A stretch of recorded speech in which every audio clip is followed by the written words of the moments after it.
Stop hiding behind your brands. It's not helping you. Stop thinking of yourself as something that has to be only looked at from a machine perspective. True loyalty lives in experiential understanding of who you say you are and then proving you actually are that. Companies that do that are going to be the winners in the next 5 to 10 years. Hello everyone and welcome to the Web3 CMO Stories podcast. My name is Joeri Billast, I'm your podcast host, and today I'm so excited to be joined by Stephan. Hi Stephan, how are you? Hi Joeri, thanks so much for having me on. I'm really excited to be here. If you don't know Stephan Bajaio, he's a CEO, co-founder and CMO with over 20 years in SEO and digital marketing. He helped brands like FedEx, Comcast, and Siemens win in search. And now he co-founded VibeLogic to help businesses navigate the collision of AI and organic search. Excited to have you on, Stephan. So when you look at marketing today, what do you see that most executives are still missing?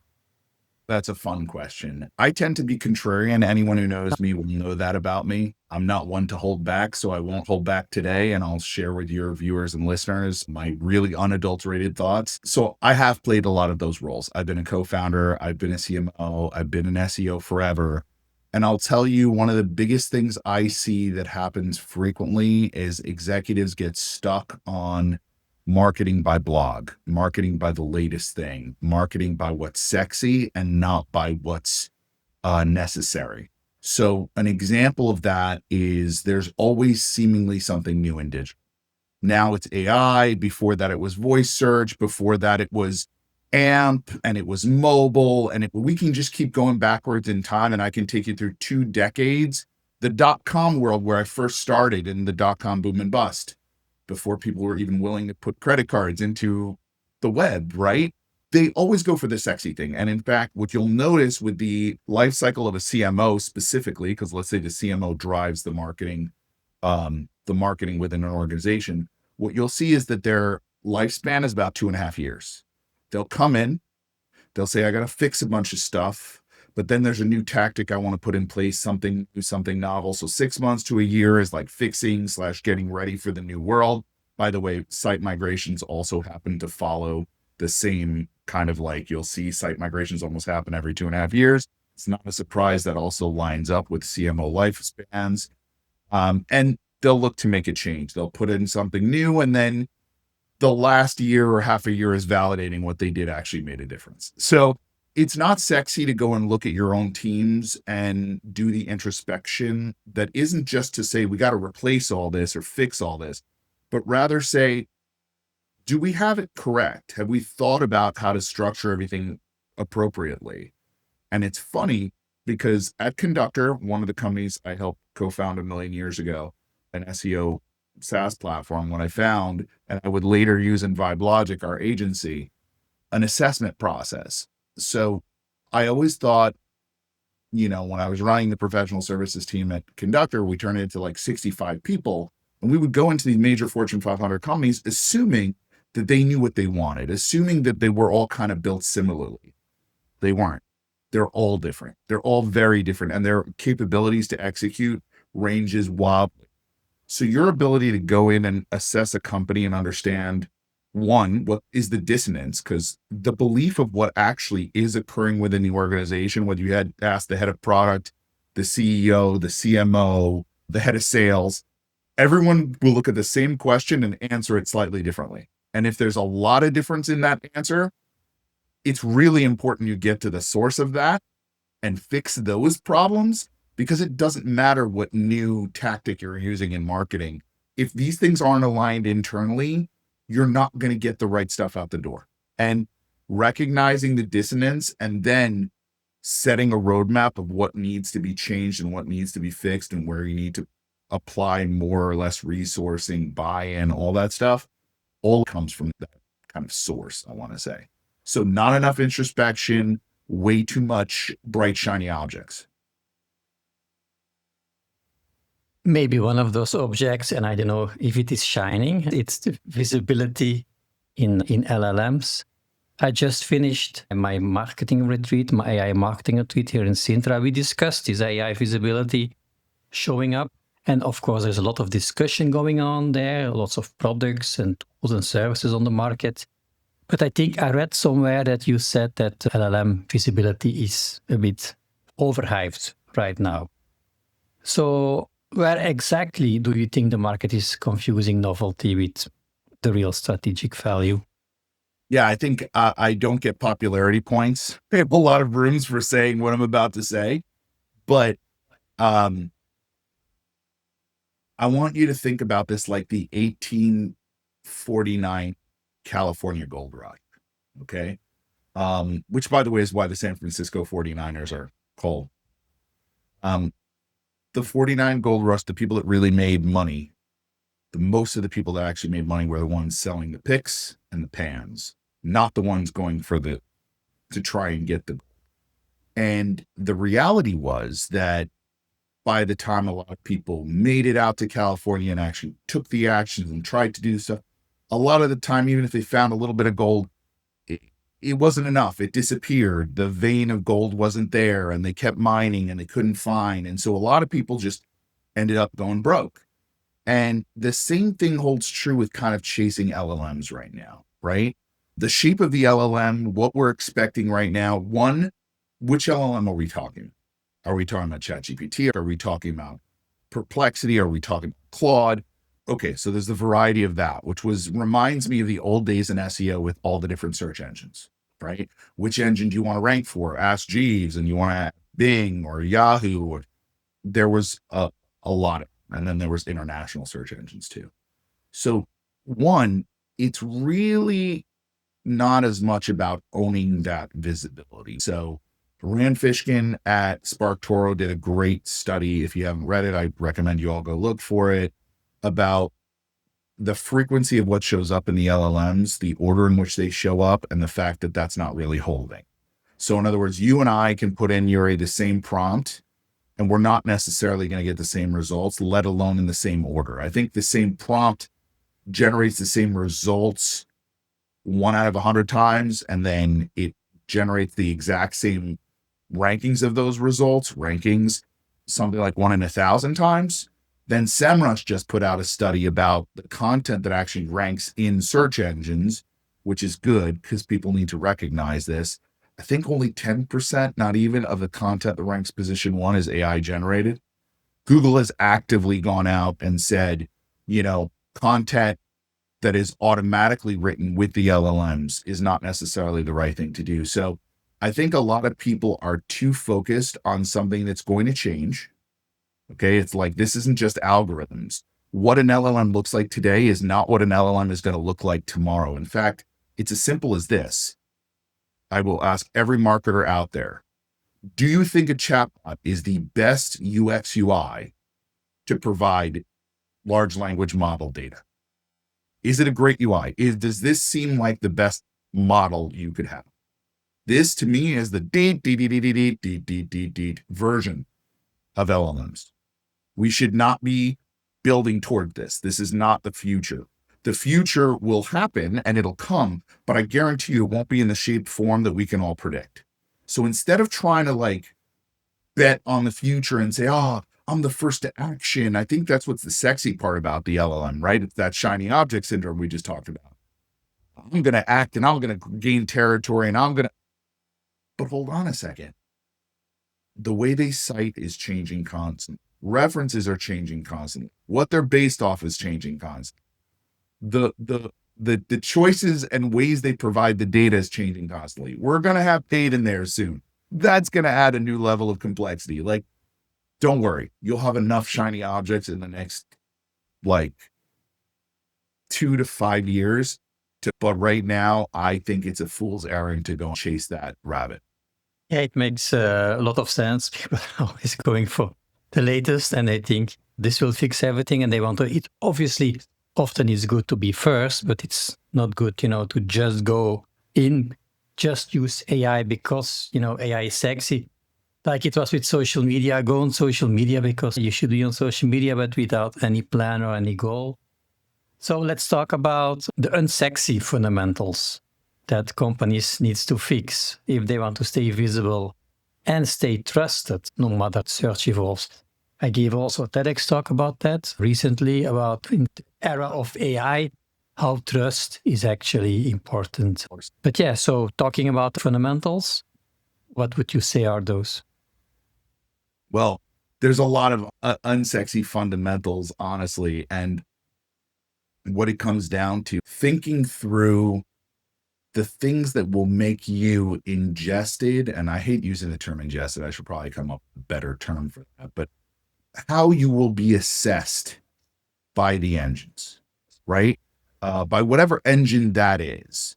And I think that a lot of that is I think a lot of that can be done in some pretty obvious ways and then in some less obvious ways. So we obviously have schema as part of what we're doing, information architecture, right? How we set that up, on page SEO, which again, I hate to say this, but I don't even like the term SEO. I never did. And in fact, most SEOs don't like that term. At least we didn't until people started deciding our future and adding AIO, AEO, GEO. And the thing is, it's really about the O, right? It's not about this it's not about this concept of like trying to optimize for the engine, right? It's about optimizing the data itself. Like what will be, I don't know the future LLM. You, Joeri, don't know the future LLM. It's safe to say that. We, as people who live and breathe this stuff every day, it's okay to say we don't know what the future engines will look like. But it is safe to say they'll require signals and data from us in order to be able to use that information and turn it into whatever they choose to.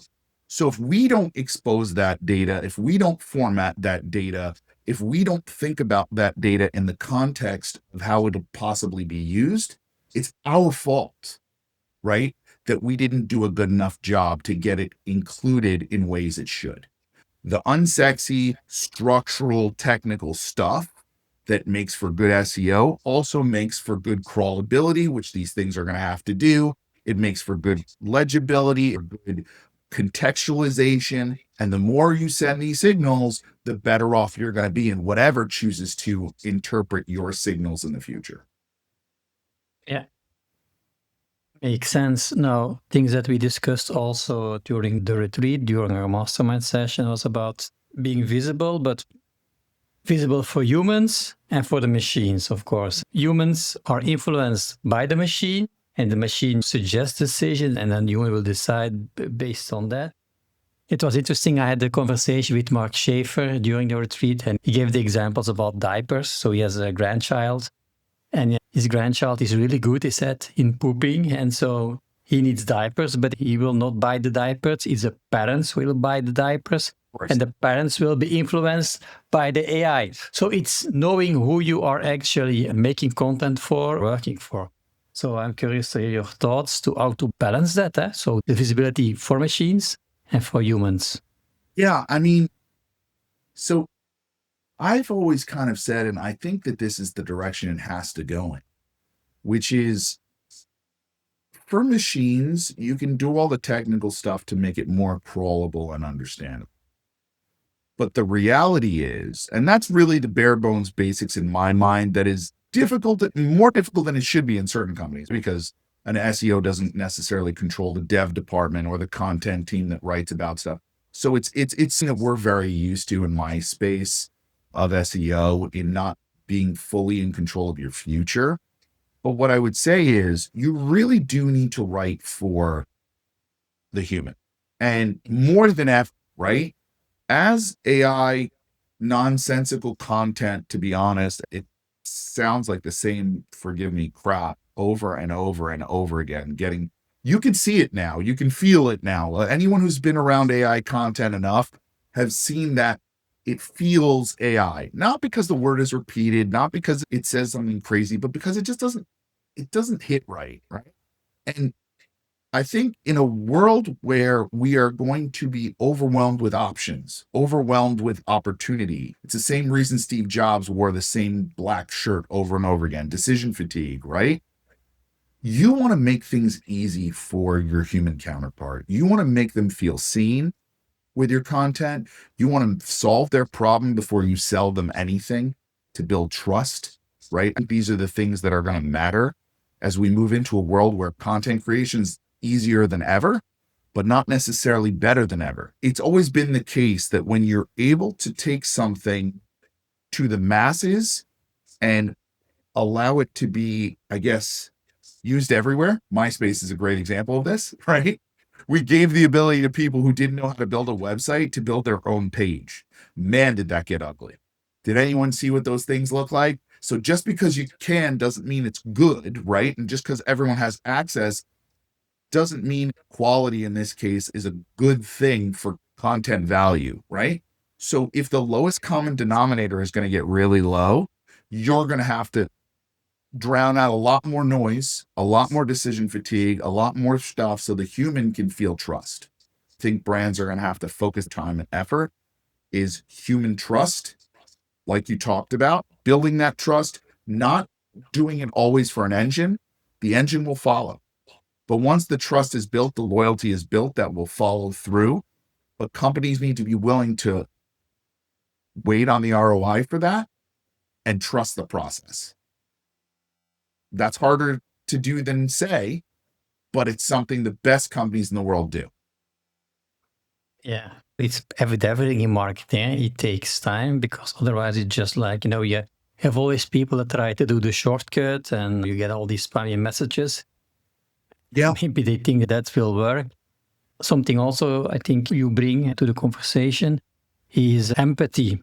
Yeah, empathy and usefulness. And AI cannot, even talking about this chatbot, cannot feel the empathy that is probably needed in certain situations. So we need to be careful that we don't use the humanity aspect, right? Yeah. It's surprising to me, by the way, how many brands who should be empathetic miss out on that, completely miss it.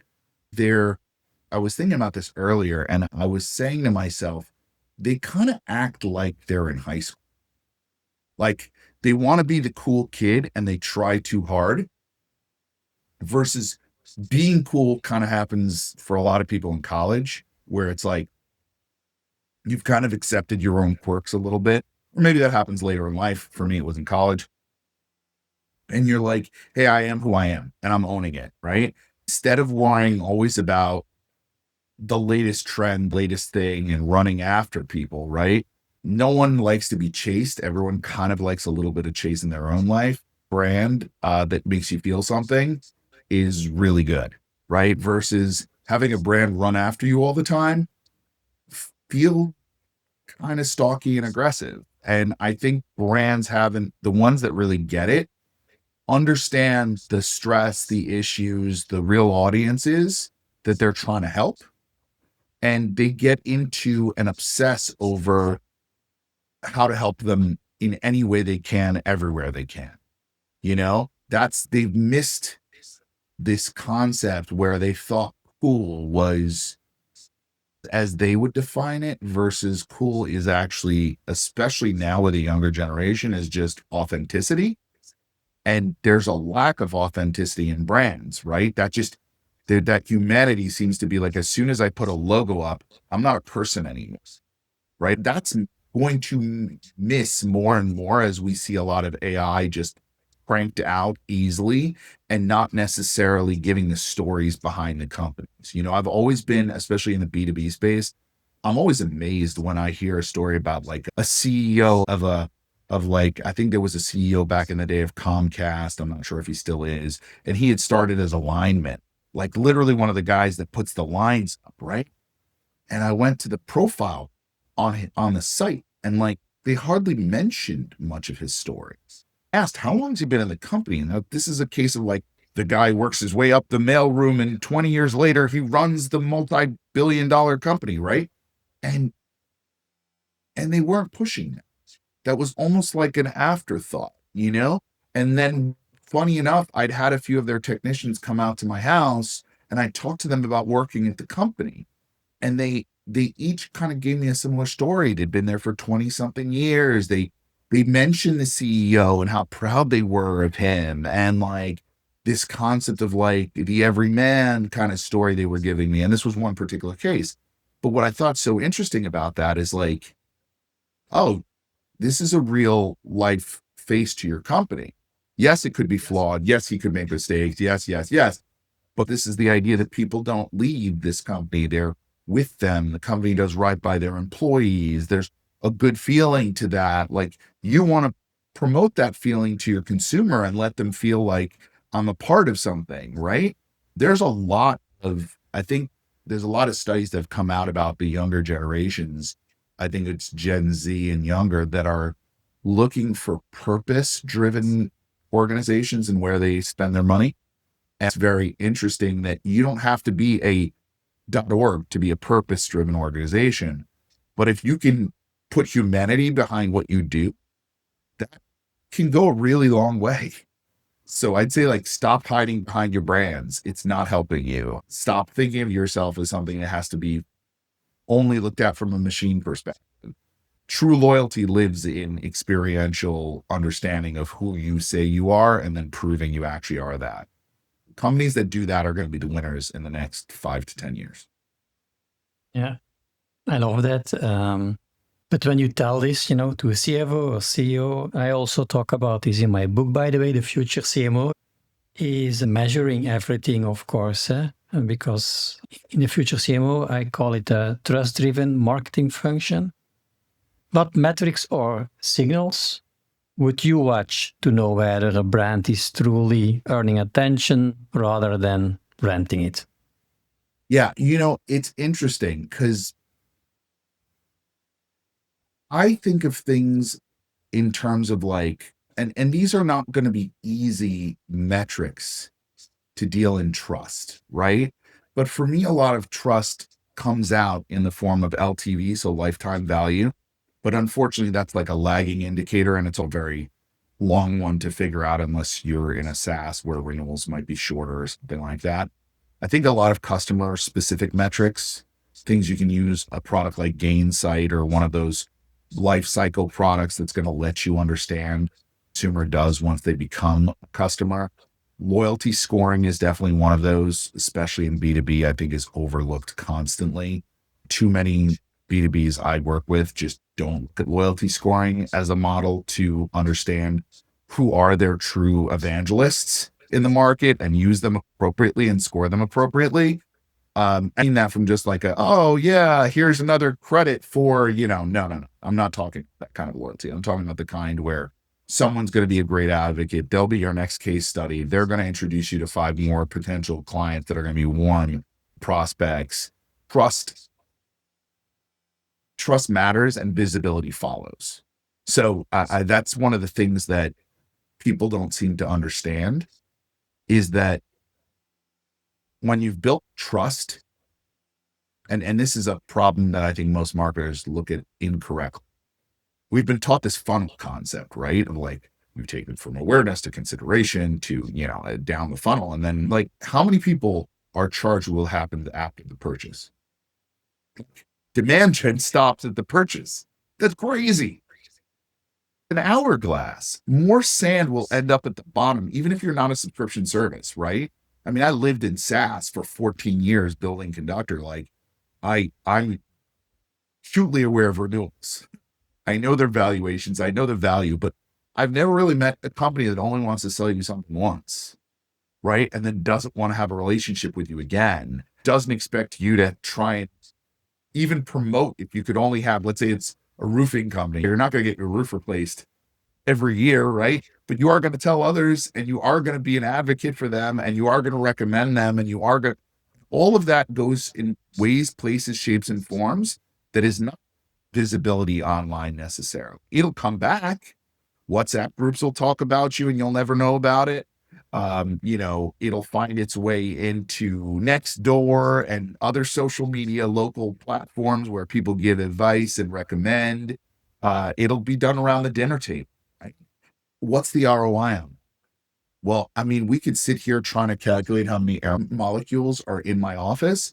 And while scientifically we could probably figure it out, I think our time and effort would better be spent, I don't know, doing other things. That chasing of the metrics for justification becomes a lot of the reason why I find, and this isn't to say metrics and ROI, okay? I'm definitely of the opinion those matter. But I think because it's digital, we over index on it. Somehow we're okay with a billboard that we can't tell how many people actually saw or acted on. And we're fine with spending tons of money on that because it's traditional media. We're fine with television ads. We can't necessarily tie back to the ROI.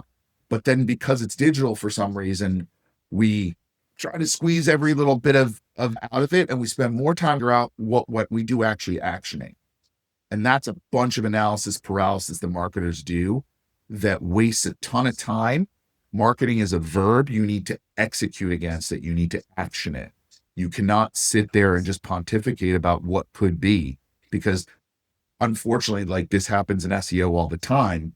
You could be God's gift to SEO. I've said this. You could have, if the content team doesn't create the content, or the dev folks won't go along with actually changing some of the elements or cleaning up some of the tech on the site, you're not ranking. Doesn't matter how smart you are, how capable, how right your strategy is.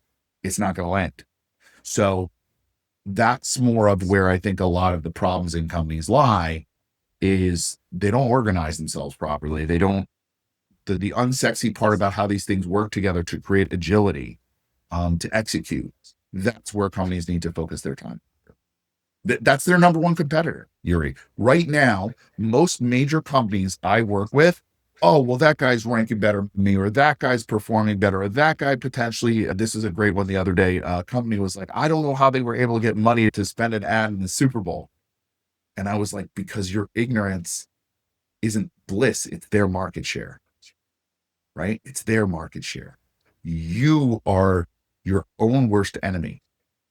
Organizationally, most companies are siloed. They aren't structured for the future. They aren't ready for digital. They took their offline version of marketing, they threw it online and said, I guess everyone will just take a silo channel, we'll go. And that wasn't the right thing to do. And then finally, we're at this place where it's like all those channels are melding and mushing together. Experience a user ends up having, they don't live in a channel. And we're all scratching our heads here going like, how come this isn't working the way we want? Because it's not the way the web works, right? We didn't structure ourselves for that. And we're surprised. It's kind of shocking when you think. Well, you made me thinking too. But that's my job. It's well, really insightful conversation, Stephan. But the time goes fast. We're already at the end of this podcast episode. But I think we have lots of more thoughts and ideas. So if people want to follow you, if they want to connect with you, where would you like me to send them? Sure. LinkedIn is my drug of choice. So Stephan Bajaio, Stephan Bajaio, LinkedIn, or vibelogic.com. So vibelogic.com, feel free to reach out there. That's our website. We help lots of companies of different sizes get visibility across the large spectrum of search landscapes, whether that's LLMs and search engines and all the different places they need to think about getting in front of their audiences. Already there. And frankly, they're thinking about it too myopically. So we help them look at it a little bit differently and position themselves where their decisions are being formed, right? So that's our goal, is to help companies do that. And I'm excited to have the opportunity to help folks out there. And Joeri, thank you so much for the platform, the time, and hopefully I've been able to share a little bit of what I've learned along my past 20 years. Well, thanks so much, Stephan. It was really a pleasure to have you. Same. Guys, what an amazing episode. As you know, there are always show notes. So everything that Stephan mentioned will be found in there. Also his links. I want also to show my gratefulness to my sponsor, Rio, who has both sponsored the retreat and is also now supporting this podcast episode. If you feel like it's useful for people around you, other marketers, other entrepreneurs, maybe your neighbor, be sure to share this episode with them. If you're not yet following the show, this is a really good moment to hit the subscribe button. If you haven't given me a review yet, if you give me these 5 stars, this really goes a long way. And of course, I would like to see you back next time. Take care.